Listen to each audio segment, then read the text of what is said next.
Olá, bom dia. Vamos falar hoje sobre a teoria atômica. Vamos ver conceitos importantes como o de orbital atômico e os números quânticos que resultam de uma equação de onda de Schrödinger.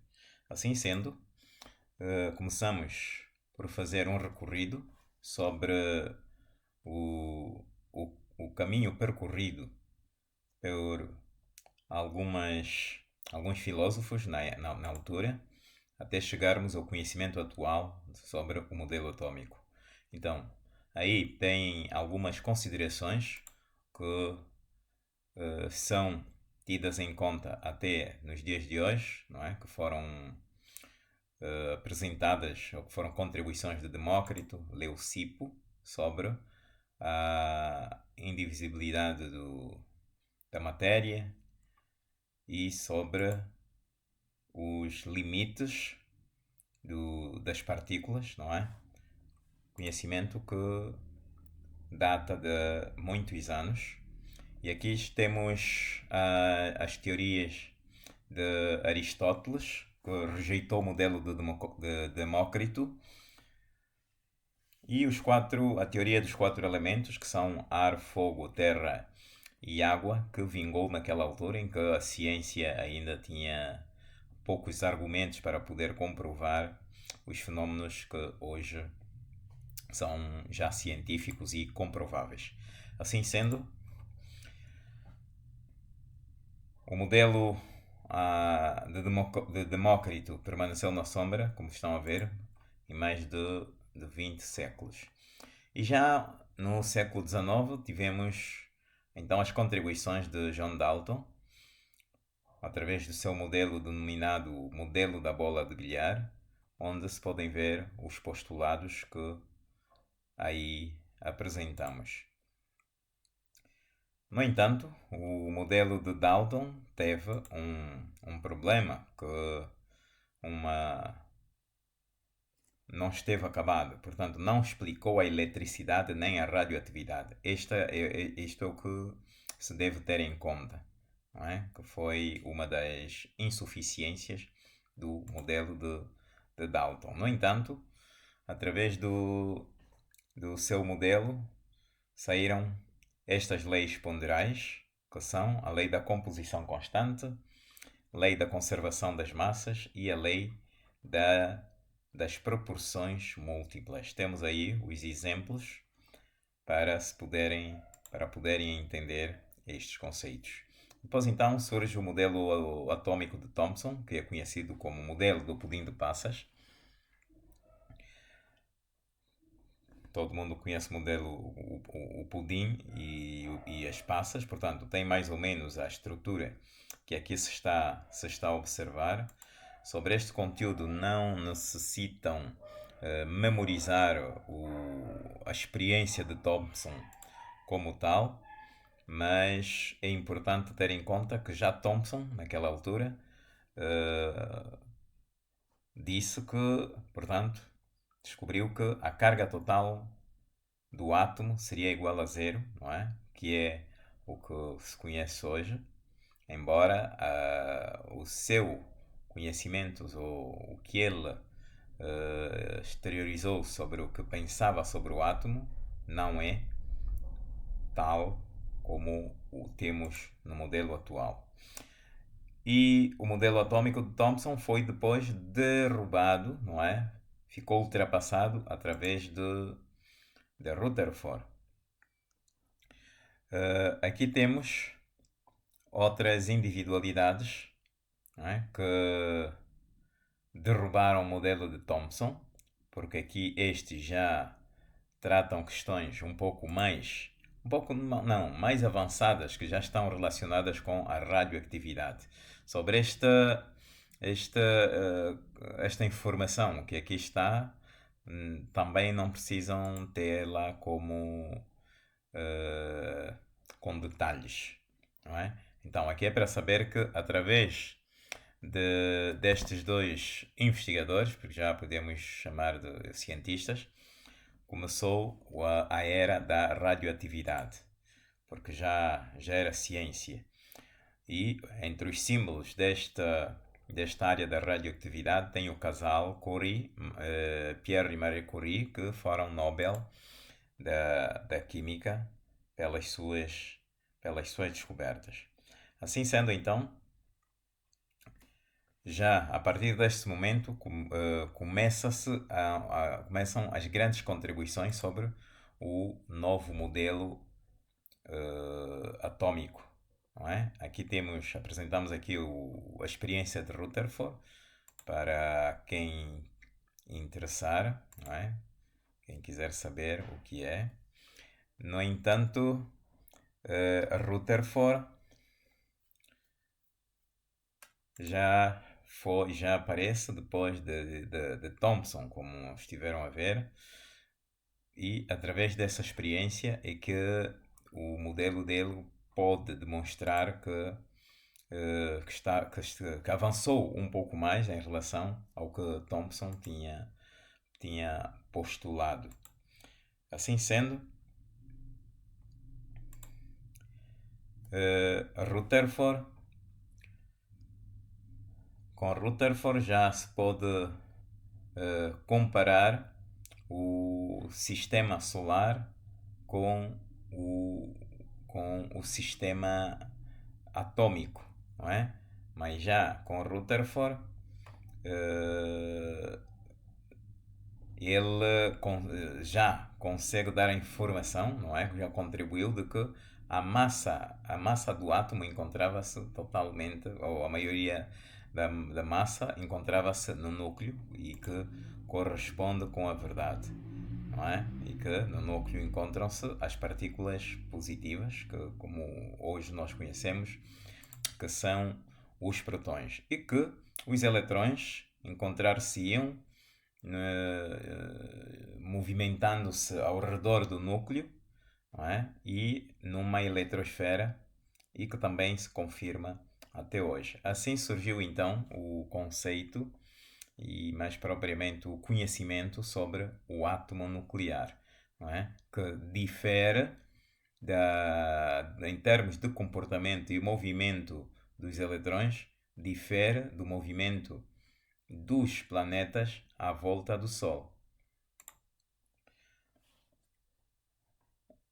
Com Rutherford, Rutherford fez as suas contribuições, comparou, ou mais propriamente, disse que à medida que o eletrão se move em volta do núcleo, não é? Falo numa trajetória, mas que este eletrão vai perdendo continuamente energia, não é? No entanto, analisando fisicamente, se tal acontecesse, os eletrões, ao perder constantemente energia, iam parar no centro do átomo, né? E é algo que não ocorre. Então, o modelo atômico de Rutherford teve esta insuficiência. E Rutherford, assim muito rapidamente, foi depois superado por Niels Bohr. Já no modelo atômico de Bohr, que fundamentou a sua investigação, justificando através dos espectros luminosos descontínuos. Bohr disse que o movimento dos eletrões à volta do núcleo, estes não perdem constantemente energia. E disse também que os eletrões encontravam-se numa eletrosfera, esta eletrosfera que estava constituída por níveis de energia. E sendo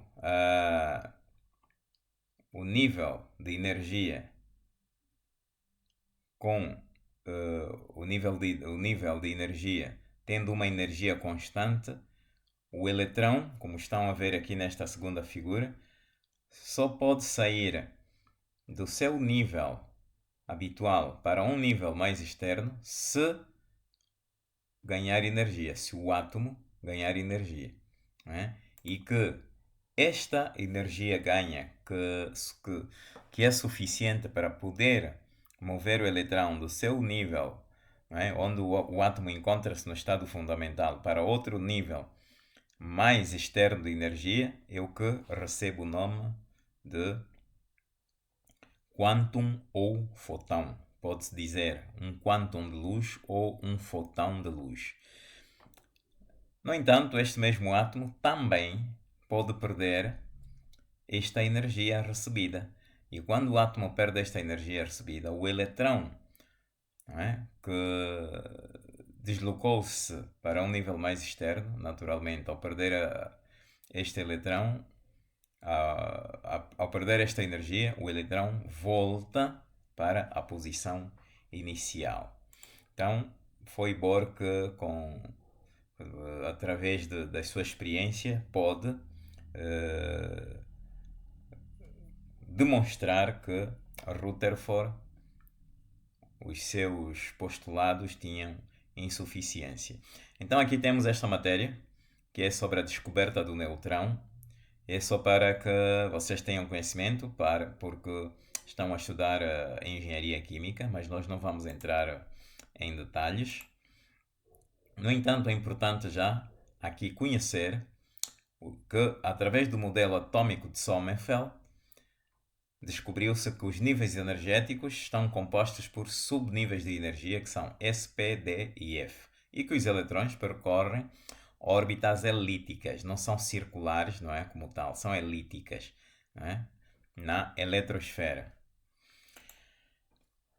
E aqui, então, apresentamos o diagrama de Pauling, que todos deverão conhecer para poderem representar a distribuição eletrónica pela notação NLX, ou também se pode dizer distribuição eletrónica por subníveis. A tabela que aqui estão a ver os subníveis, SPDF, e do lado direito estão o número máximo que cada subnível suporta. Não é? E então, através deste diagrama de Pauli, é possível saber qual é a ordem energética quando representamos a distribuição eletrónica. E é o que está aqui embaixo, depois cada um com calma poderão depois observar. O que é que significa isso então? Portanto, a notação NLX é o que está aqui representado nessa notação 3S2. 3 vai ser N, S que vai ser L e 2 que vai ser X. Então, e está explicado também aqui abaixo, não é? Está muito claro sobre a explicação da notação NLX. Seguidamente temos aí um exemplo onde podem ver o cloro que tem número atômico 17. É importante não esquecerem o símbolo Z que representa número atômico. Não é? O cloro tem 17 eletrões, mas o número atômico é importante recordar que depende ou coincide com o número de protões. Repito, o número atômico depende do número de protões. Se um elemento possui número atômico 17 é porque tem 17 cargas positivas. E aqui está a distribuição eletrônica, não é? Que obedece à ordem energética deste diagrama de Pauling. E se quiserem acompanhar, pode ser através dessa notação que está aí. Continuando, é importante saber que o número de protões, que estão aqui 17, vai ser igual ao número de eletrões que encontram-se na eletrosfera. Seguidamente, já podemos falar então do modelo atômico atual, mais propriamente sobre a dualidade da partícula. Esta dualidade da partícula está relacionada com o eletrão que vai ter a particularidade de ser onda, não é? Vai ter características de onda e de partícula. Não é? E isto explica-se na teoria de Broglie. Não é? Quer dizer que qualquer massa, não é? Tanto próton como eletrão como neutrão, vai ter esta característica como onda e como partícula. Assim, de forma geral, é o que explica a dualidade da matéria. Seguidamente, então, podemos ver já que temos aqui, através de Rödinger, o conceito de orbitais, não é? Orbital. E através de Schrödinger também é que se desenvolveu o modelo quântico do átomo. Modelo quântico do átomo ou modelo probabilístico. Então, deste modelo probabilístico é onde sai o conceito de orbital atômico, não é? Que estão aqui a ver, onde aparece a palavra probabilidade. Então, o que é que vai ser um orbital atômico? Vai ser a região do espaço, não é? À volta do átomo, onde há maior probabilidade de se encontrar o eletrão. No entanto, depois surge Heisenberg, que explica que não é possível nós determinarmos, assim, ao mesmo tempo, qual é a posição e a velocidade do eletrão. Este é o que se conhece como o princípio de Heisenberg ou o princípio da indeterminação. Também pode chamar-se princípio da incerteza. Não é? É o que está aqui escrito abaixo. Não é? É impossível ao mesmo tempo, não é, determinar a posição e a velocidade do eletrão. Por quê? Porque o eletrão não tem uma trajetória definida. Não é?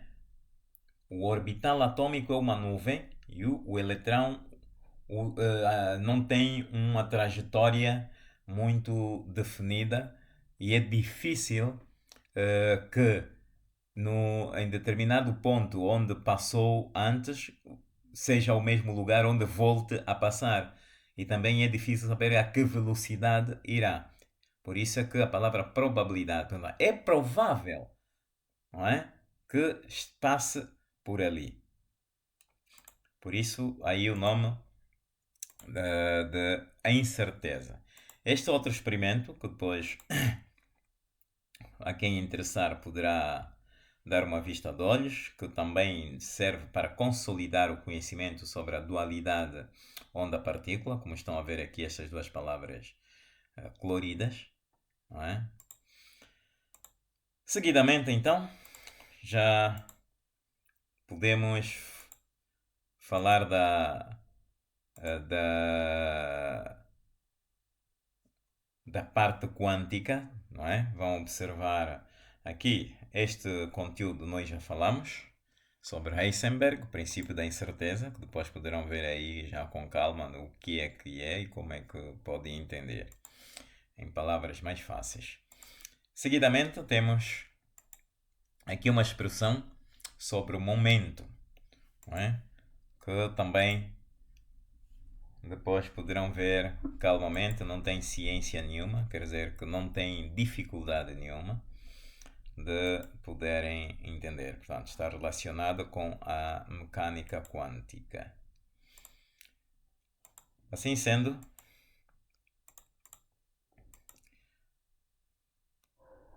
tanto a constante de Planck está relacionada com o exercício que está um pouco mais lá atrás, não é? Aqui a constante de Planck serve para calcular o quantum. Essa expressão que está aqui, de E igual a V e esta letra grega, não é? O H é a constante de Planck. Isso é quando quisermos calcular o quantum, não é? A energia. O E é o quantum ou o fotão, que vai ser igual à constante de Planck sobre a frequência das radiações magnéticas. Então, tenho aqui um exemplo onde poderão ver como é que se pode usar a expressão para calcular a energia de fotões. E tem aqui a equação linda, que é conhecida como equação de onda, de onde derivam os números quânticos. Assim sendo, temos já o número quântico principal, que representa-se com a letra N minúscula e descreve o nível de energia. Não é? Portanto, os seus valores vão de N. Portanto, N pode ser igual a 1, 2, 3. Não pode ser 0 porque 0 não é um nível de energia e o eletrão tem que estar sempre num nível de energia.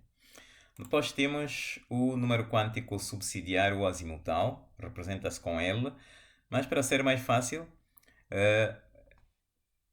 considerem que é o número quântico secundário, que indica a forma da região do espaço, ou seja, indica o subnível de energia. Os seus valores vão de 0 a n menos 1.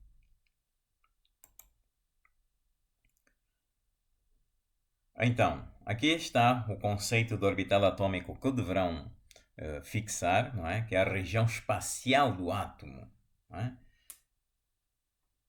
Onde há maior probabilidade de encontrar eletrão. Neste caso, se disserem apenas é a região espacial do átomo onde se pode encontrar um eletrão, está errado. A palavra probabilidade tem que ser mencionada. E então, o número quântico secundário, como estão a ver, os seus valores vão de 0 a n menos 1. E os subníveis são representados por letras. Assim sendo, quando L for 0, a sua forma será orbital e corresponde com o subnível S. Quando for um P, D2, F3. Então, estes são os tipos de subníveis: S, P, D, F. Seguidamente, podemos observar alguns exemplos que se n, ou seja, o número quântico principal é igual a 1, o número quântico secundário vai ser igual a 0. A 0 porquê? Porque vai ser n, os valores de L vão de 0 a n menos 1. Se n é 1, 1 menos 1 vai ser 0. Se for 2, o número quântico secundário, não é? O máximo vai ser 1. Não é? E depois temos então o número quântico magnético, M.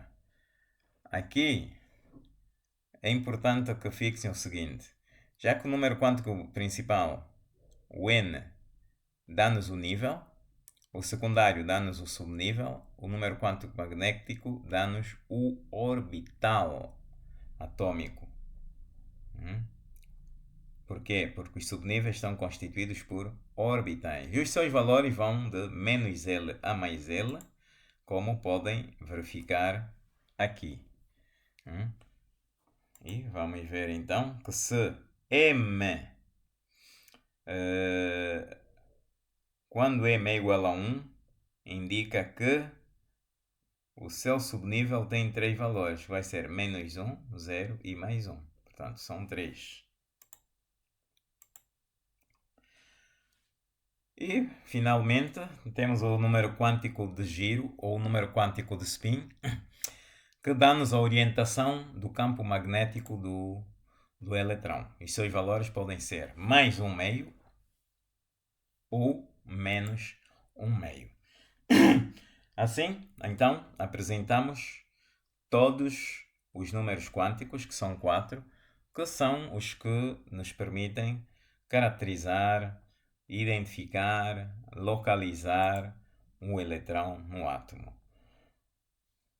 E em função dos números quânticos, vamos concluir no princípio de exclusão de Pauli. O que é que diz Pauli? Nenhum par de eletrões de qualquer átomo pode ter os 4 números quânticos iguais. é fixarem isso e vamos ver exemplos para demonstrar que num átomo não pode haver dois eletrões com os quatro números quânticos iguais. Isso é o que diz o princípio de exclusão de Pauli.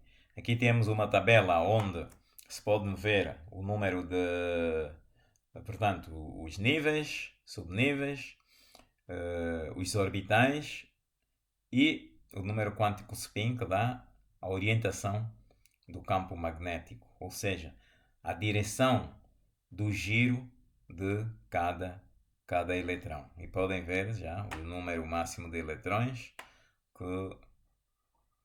que suportam estes números quânticos aqui representados. Assim sendo, ficamos por aqui. E a outra parte será já de exercitação. Qualquer dúvida, já sabem a quem contactar. E qualquer inconveniente também, alguma coisa que não esteja clara, só será presencialmente.